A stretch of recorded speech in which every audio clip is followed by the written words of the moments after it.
أهلا بكم. ليس زعيما سياسيا ولا نقابيا ولا يدعي النضال أو يطالب بجبر الضرر. إنه واحد من آلاف الرجال الذين كانوا يشتغلون في الظل ويدافعون عن أفكارهم ومبادئهم الحزبية بعيدا عن مساقط الضوء. جاء من وراء جبل الأطلس واشتغل كحارس لمقر الاتحاد الوطني للقوة الشعبية. عاش في كوخ وعاصر المهدي بن بركة واعتقل مرات عدة بسبب أفكاره ومواقفه. لا يعرف عمر الباز القراءة ولا الكتابة، لكنه يفتخر بكونه تعلم في مدرسة الحياة وتربى على قيم الوطنية الصادقة. مثل عمر الباز هناك الكثير ناضلوا بالصمت وتعرضوا للاعتقال، ومنهم من مات دون أن يتحدث عنهم أحد. إنهم جنود الخفاء الذين يحملون على أكتافهم الزعماء الكبار الذين تسلط عليهم أضواء الشهرة. نيابة عنهم يتحدث عمر الباز الحارس الذي لم يغير جلده رغم الإغراءات وشظف العيش. فرجة ممتعة أتمناها لكم.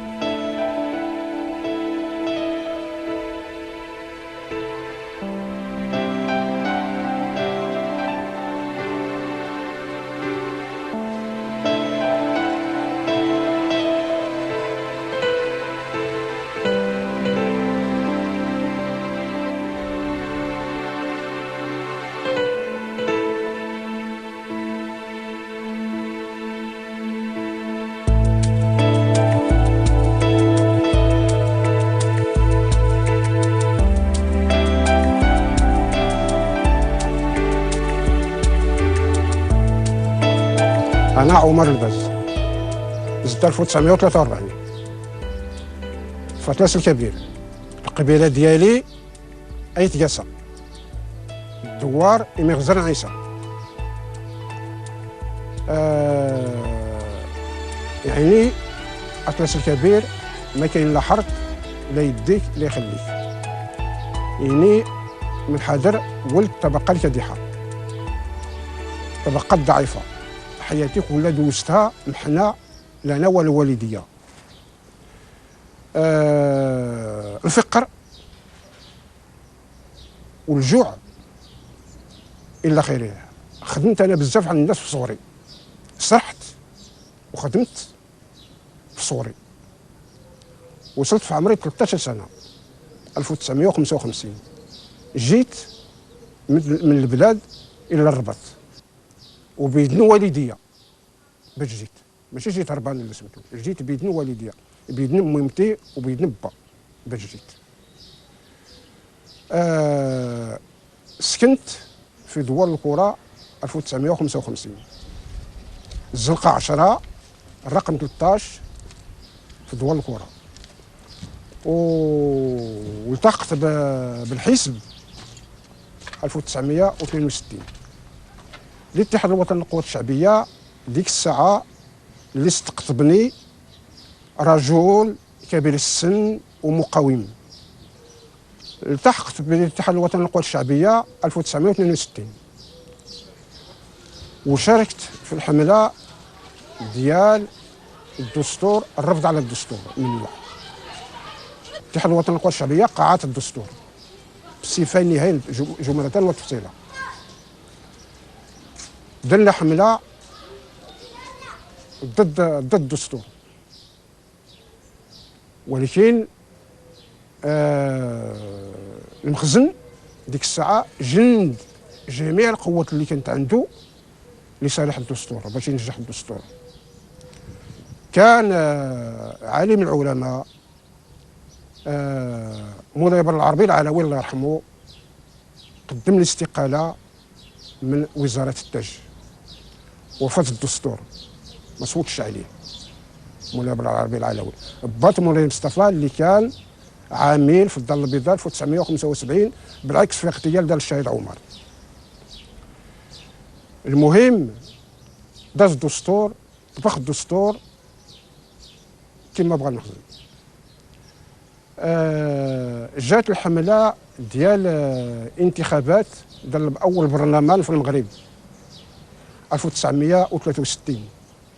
ديك الساعة أنا خدمت حتى المعاشو في موالة، تنخدم في المارشي، تنخدم في المقفات، خدمت في البالو والفاس، ومشيت حصدت في برا. 3 سنين كان مشكل حصدت برا، حصدت في زعاير، بني خيران، وفي زمور حصلت. وتعرفت بصديقي ورفيقي اخ العربي الشتوكي، طالب ديك الساعه يقرا، ما كناش كنتفرق انا وياه.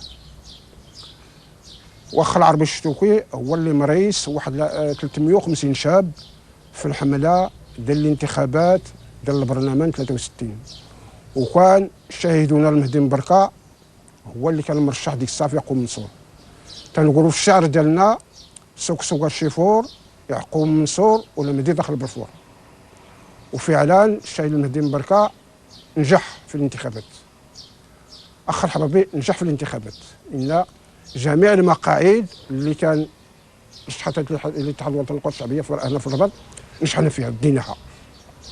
وفضوا لنا مقعد ديال ابراهيم النظيفي، ودرنا 25,000 ديال الاحتجاج امام وزاره الداخليه، وكان ديك الساعه وزير الداخليه وهو رضا حمد قديره. دازت الانتخابات، كنا الحزب اللي الاتحاد الوطني للقوى الشعبيه تيوجد الانتخابات ديال المجلس البلدي والقرويه في جوان، في جويي تيوجد الانتخابات. اخ المهدي جا عندنا ليعقوب منصور السفلي، جا معنا حنا ديك الساعه كشباب، قال لنا ايها الاخوان خصكم تعرفوا الاتحاد الوطني للقوى الشعبيه فيها 3 ديال القسمات.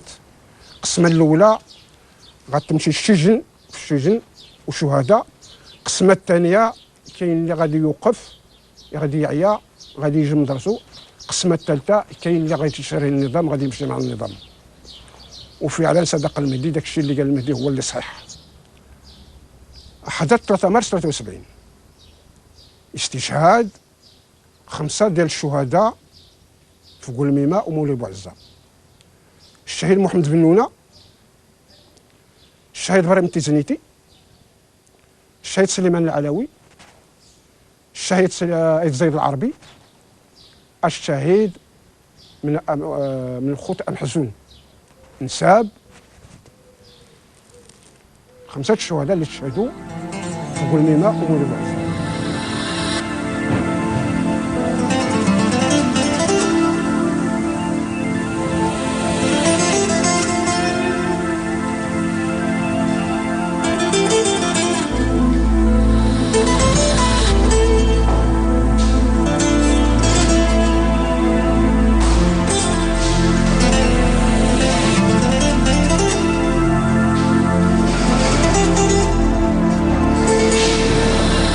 بقيت كنشتغل في المقر مداوم، انا اللي متكل بكلشي. شي شويه واللي كنحس شي حاجه كيتبعني. لقيت 4 ديال البوليس الشباب راكبين على المطورات وتيتبعوني وتيتعرضوا ليا في الليل تهديدات والمساومه وغرايات. جا المؤتمر الاستثنائي 75، دار المؤتمر، داز المؤتمر وطلع اخوان في المكتب السياسي بما فيهم الشهيد المهدي، الشهيد عمر بن جلون،